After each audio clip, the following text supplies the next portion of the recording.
প্রিয় বন্ধুরা, আসসালামু আলাইকুম রাহমাতুল্লাহ। বন্ধুরা, জীবনের প্রতিটি কান্না, প্রতিটি দুঃখ, প্রতিটি রাতের নিঃশব্দ দোয়া আল্লাহর কাছে পৌঁছে।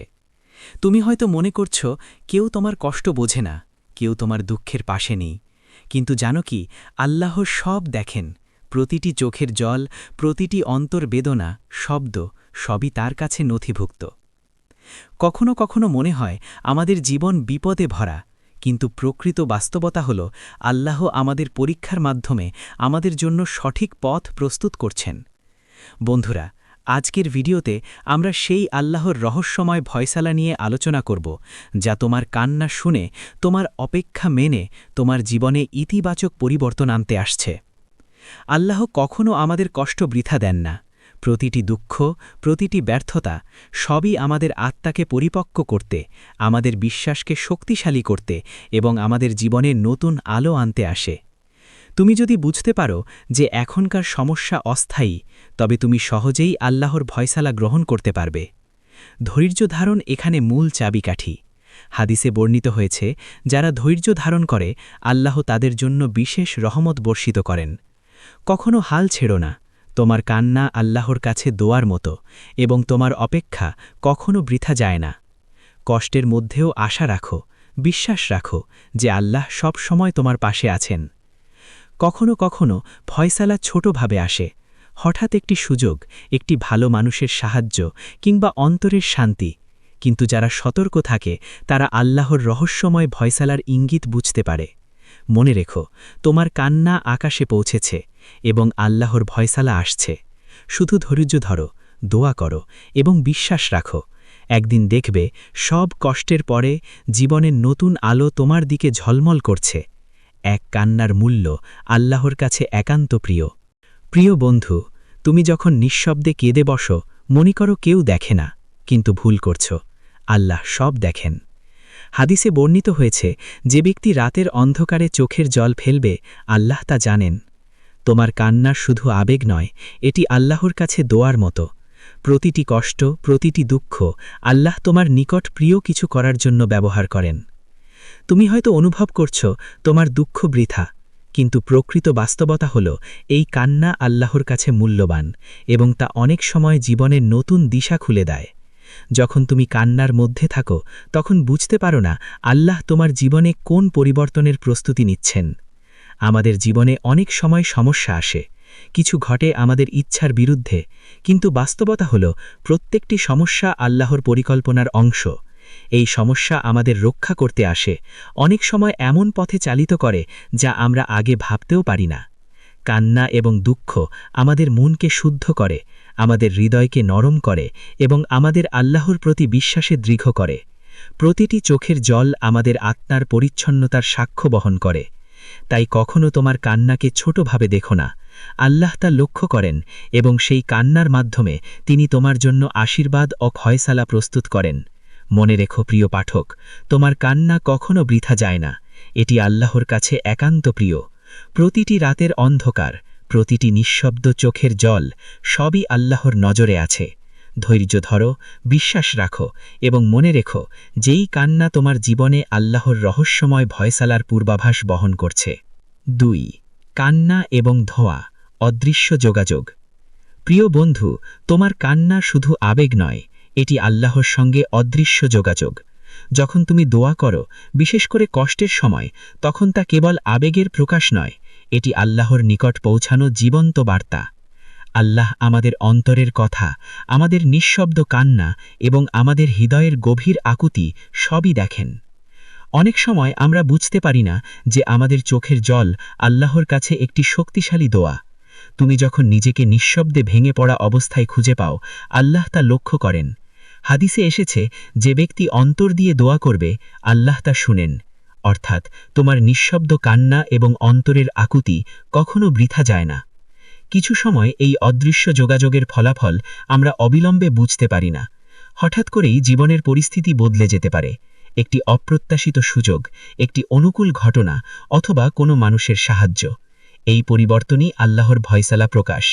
তুমি দেখতে পাবে যে কান্না আজ তোমার চোখ থেকে ঝরে পড়ছে, তা আগামীকালের সুখের কারণ হয়ে দাঁড়াবে।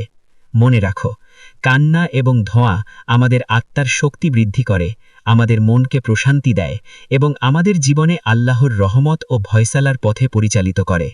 তাই কখনো হতাশ হয়ো না। যতই কষ্টের মুহূর্ত দীর্ঘ মনে হোক, আল্লাহ তা লক্ষ্য করেছেন এবং সময় মতো আমাদের জীবনে পরিবর্তন আনবেন। তোমার কান্না আজ আল্লাহর নিকট একটি শক্তিশালী ধোঁয়া। এই দোয়া, ধৈর্য, বিশ্বাস এবং অদৃশ্য যোগাযোগের মাধ্যমে জীবনে আলো নিয়ে আসবে। মনে রাখো, আজকের কান্না আগামীকালের আনন্দের বীজ। ৩. সংকট ফয়সালের পূর্বাভাস। প্রিয় বন্ধু, জীবন কখনো কখনো আমাদের এমন অবস্থায় নিয়ে আসে যেখানে সব কিছুই অসম্ভব মনে হয়। কিন্তু মনে রেখো, প্রতিটি সংকটই আল্লাহর ফয়সালার পূর্বাভাস বহন করে। তুমি যখন সমস্যার মধ্যে থাকো, তখন বুঝতে পারো না আল্লাহ তোমার জন্য কী পরিকল্পনা করছেন। আমরা মানুষের চোখে যা সংকট মনে করি, তা অনেক সময় আল্লাহর দৃষ্টিতে নতুন সম্ভাবনার সূচনা। ইতিহাসে অসংখ্য উদাহরণ আছে, যারা সংকটে ধৈর্য ধারণ করেছেন, তাদের জীবনে পরবর্তীতে আল্লাহর ফয়সালা প্রকাশিত হয়েছে। প্রিয় পাঠক, এই মানুষগুলো কখনো হাল ছাড়েনি, তারা কখনো হতাশ হয়নি, বরং তারা বিশ্বাস রেখেছিল যে প্রতিটি পরীক্ষা তাদের জীবনের জন্য কিছু সুন্দর প্রস্তুত করছে। সংকট মানে শেষ নয়, বরং এটি মানে প্রস্তুতি। প্রস্তুতি মানে তোমার আত্মাকে শক্ত করা, তোমার বিশ্বাসকে দৃঢ় করা এবং তোমার জীবনের নতুন দিশা তৈরি করা।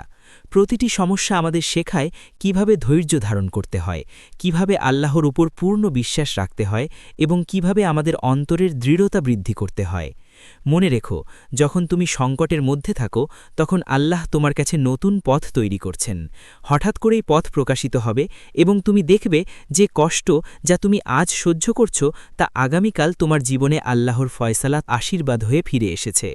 সংকট কখনো শত্রু হিসেবে দেখা উচিত নয়, বরং এটি একটি বার্তা, একটি ইঙ্গিত যে আল্লাহ তোমার জন্য নতুন আলো ও আশীর্বাদের পথ প্রস্তুত করছেন। ধৈর্য ধরো, বিশ্বাস রাখো এবং মনে রেখো, তোমার সংকট আসলে ফয়সালার পূর্বাভাস। ৪. ফয়সালার আভাস, ছোট সংকেত। প্রিয় বন্ধু, আল্লাহর ফয়সালা সবসময় বড় আকারে আসে না, অনেক সময়ই ছোট ছোট সংকেতের মাধ্যমে আমাদের জীবনে প্রকাশিত হয়। এই সংকেতগুলো প্রথমে খুব সাধারণ মনে হতে পারে, কিন্তু যারা সতর্ক এবং আল্লাহর উপর বিশ্বাস রাখেন, তারা সহজেই বুঝতে পারে এই সংকেতগুলোর মধ্যে রয়েছে হঠাৎ কোনো সুযোগ।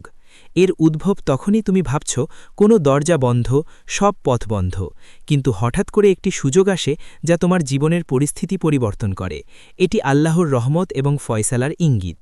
নতুন মানুষের সাহায্য হতে পারে, জীবনের যে কোনো সময় কোনো অচেনা মানুষ তোমার পাশে এসে দাঁড়াতে পারে, তোমার জন্য দরজা খুলে দিতে পারে বা সমস্যার সমাধান করতে সাহায্য করতে পারে।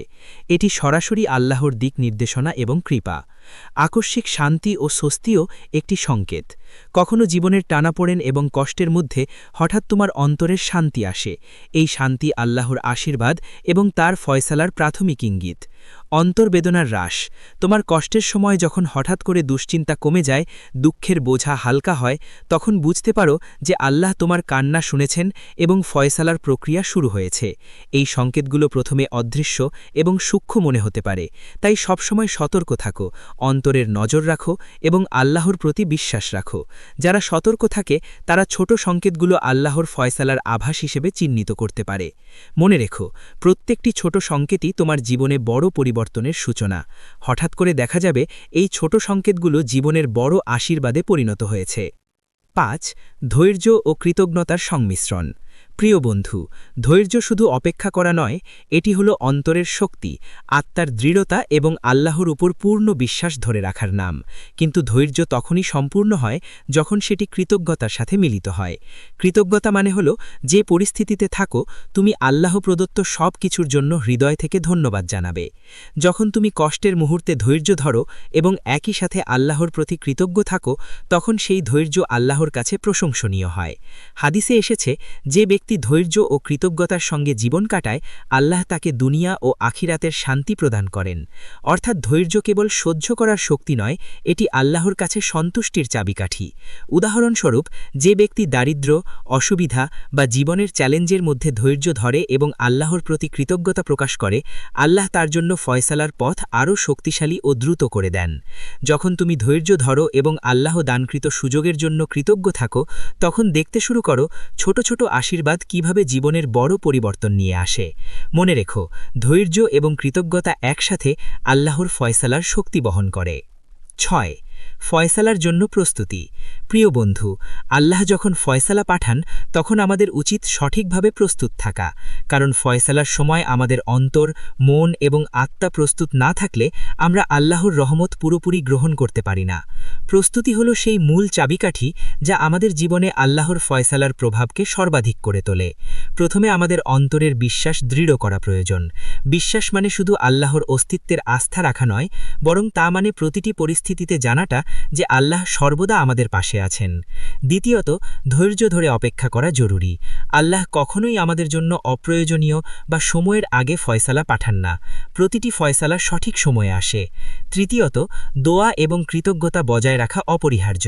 দোয়া আমাদের আল্লাহর সঙ্গে অদৃশ্য যোগাযোগ এবং কৃতজ্ঞতা আমাদের অন্তরকে প্রশান্ত করে এই দুইয়ের সমন্বয়ে আমরা ফয়সালার জন্য প্রস্তুত হই ইতিবাচক মনোভাব রাখা প্রয়োজন যখন তুমি ইতিবাচক দৃষ্টিকোণ রাখবে তুমি সংকট এবং সমস্যার মধ্যে আল্লাহর আশীর্বাদ এবং ফয়সালার সংকেত দেখতে পারবে মনে রেখো ফয়সালার জন্য প্রস্তুতি মানে অন্তরের বিশ্বাস ধৈর্য দোয়া কৃতজ্ঞতা এবং ইতিবাচক মনোভাব এই প্রস্তুতির মাধ্যমে আল্লাহর ফয়সালা জীবনে প্রবেশ করলে তুমি তা সহজে গ্রহণ করতে পারবে এবং জীবনের প্রতিটি দুঃখ কষ্ট নতুন আশীর্বাদে রূপান্তরিত হবে শেষ ধাপ ফয়সালার জন্য প্রস্তুতি ও ধৈর্য প্রিয় বন্ধু আল্লাহ যখন ফয়সালা পাঠান আমাদের উচিত সঠিকভাবে প্রস্তুত থাকা কারণ ফয়সালার সময় যদি আমাদের অন্তর মন এবং আত্মা প্রস্তুত না থাকে আমরা আল্লাহর রহমত পুরোপুরি গ্রহণ করতে পারি না প্রস্তুতি মানে অন্তরের বিশ্বাস দৃঢ় করা বিশ্বাস মানে শুধু আল্লাহর অস্তিত্বের আস্থা রাখা নয় বরং প্রতিটি পরিস্থিতিতে জানাটা যে আল্লাহ সর্বদা আমাদের পাশে আছেন যেমন আল্লাহ তাআলা বলেন আলা বিযিক্রিল্লাহি ততমাইন্নুল কুলুব নিশ্চয়ই আল্লাহর স্মরণে হৃদয় শান্ত হয় দ্বিতীয়ত ধৈর্য ধরে অপেক্ষা করা অপরিহার্য আল্লাহ কখনোই আমাদের জন্য অপ্রয়োজনীয় বা সময়ের আগে ফয়সালা পাঠান না প্রতিটি ফয়সালা সঠিক সময়ে আসে যেমন আল্লাহ তাআলা বলেন ফসবির সবরান জামিলা সুন্দরভাবে ধৈর্য ধারণ করো তৃতীয়ত দোয়া এবং কৃতজ্ঞতা বজায় রাখা অপরিহার্য দোয়া আমাদের আল্লাহর সঙ্গে অদৃশ্য যোগাযোগ আর কৃতজ্ঞতা আমাদের অন্তরকে প্রশান্ত করে এই দুইয়ের সমন্বয়ে আমরা ফয়সালার জন্য প্রস্তুত হই চতুর্থত ইতিবাচক মনোভাব রাখা জরুরি যখন তুমি ইতিবাচক দৃষ্টিকোণ রাখবে তুমি সংকট এবং সমস্যার মধ্যে আল্লাহর আশীর্বাদ এবং ফয়সালার সংকেত দেখতে পারবে মনে রেখো প্রিয় বন্ধু ফয়সালার জন্য প্রস্তুতি মানে অন্তরের বিশ্বাস ধৈর্য দোয়া কৃতজ্ঞতা এবং ইতিবাচক মনোভাবের সমন্বয় এই প্রস্তুতির মাধ্যমে আল্লাহর ফয়সালা জীবনে প্রবেশ করলে তুমি তা সহজে গ্রহণ করতে পারবে এবং জীবনের প্রতিটি দুঃখ ও কষ্ট নতুন আশীর্বাদে রূপান্তরিত হবে যেমন আল্লাহ তাআলা বলেন ওয়ানাবলুকুম বিশশরই ওয়াল খাইরি ফিতনাতান ওয়া ইলাইনা তুরজাউন আমরা তোমাদেরকে পরীক্ষা করব কিছু ভালো কিছু কষ্টের মাধ্যমে এবং শেষ পর্যন্ত তোমরা আমাদের দিকে ফিরিয়ে আনা হবে আরও শক্তিশালী প্রেরণা হিসেবে ইন্নামা আল উসরি ইউসরা নিশ্চয়ই কষ্টের সাথে সহজতা আছে ওয়া আসা আন তাকরাহু শাইআন ওয়া হুয়া খায়রুল লাকুম হয়তো তোমরা কোনো কিছু অপছন্দ করো কিন্তু তা তোমাদের জন্যই ভালো ফাসুবহানাল্লাহি হিনা তুমসুনা ওয়া হিনা তুসবিহুন সকালে ও সন্ধ্যায় আল্লাহকে মহিমা জ্ঞাপন করো মনে রাখো প্রিয় বন্ধু ধৈর্য ধরো দোয়া করো কৃতজ্ঞ থাকো এবং আল্লাহর রহমতের অপেক্ষা করো সব কষ্ট কান্না ও সংকট একদিন আল্লাহর ফয়সালার আশীর্বাদে রূপান্তরিত হবে আজকের কান্না আগামী দিনের আনন্দের বীজ